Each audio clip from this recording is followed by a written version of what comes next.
Black twin brothers were confronted by police officers inside a park, completely unaware that one was an Army captain and the other a Navy SEAL commander.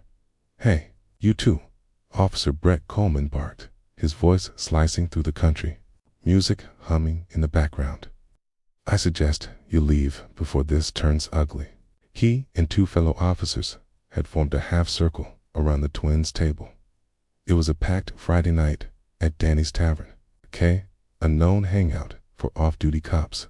Low lighting failed to mask the pressure building in the room.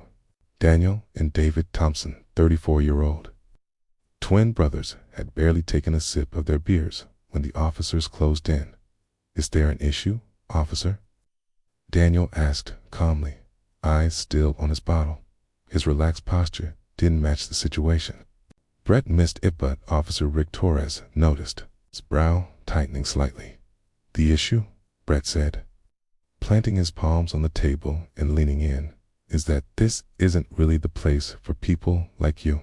We don't want problems." David finally looked up, His gaze met Brett's with unsettling calm. No fear, just the tired patience of someone who had lived this moment before. "Trouble," David replied evenly. "We're just having a drink." Jake Morrison, the youngest officer and clearly the drunkest, snorted. "Don't play dumb. This bar is ours. Our territory. We don't like suspicious faces around." Few patrons glanced over, then quickly looked away. Most pretended nothing was happening. 3 off-duty cops versus 2 black men whose only offense was existing in the wrong space. Daniel and David exchanged a glance less than a second, but packed with meaning.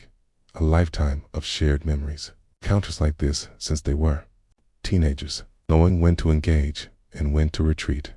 What Brett didn't understand was that their silence wasn't surrender. It was analysis. Daniel mentally noted Brett's exposed right side, Rick's hand hovering too close to his weapon despite being off duty, Jake's unsteady stance far too drunk to be carrying anything. David had already clocked the security cameras, measured the distance to the exit, and noticed the bar owner, Louise, watching nervously from behind the counter. "We don't want problems," Daniel said at last, his voice maddeningly calm. "We'll finish up and go." Brett slammed his hand down, rattling the bottles. "No, you're leaving now. And you should be grateful I'm in a good mood." A memory flashed through Daniel's mind. Age 15, stopped after school, accused of stealing backpacks simply for being black boys carrying them. Heads down, compliance, humiliation, but they weren't kids anymore. "You know," David said, quietly, slowly reaching for his wallet, "I'd actually like to see your IDs, just to confirm you're really officers." Brett's face flushed. "You challenging me?" Rick touched Brett's shoulder. Man, let it go. They're leaving." Something about the twins unsettled him. Their calm wasn't fear, it was control. Jake, too drunk to sense danger, sneered.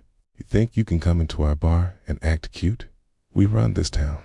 "This town," Daniel echoed, his tone sharpening for the first time. "Interesting choice of words." Brett shoved Daniel's shoulder. "Stand up now."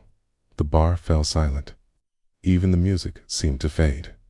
Louise dropped the glass she was drying and quietly reached for her phone. The twins stood in perfect sync, same height, same athletic build, movements eerily mirrored. "We're leaving," Daniel said. "But you'll regret how you handled this." Brett laughed. "Yeah, I'll regret it after I search you outside and find something." "You don't know who you're dealing with," David said, not as a threat, but almost sadly. "I don't care if you're royalty."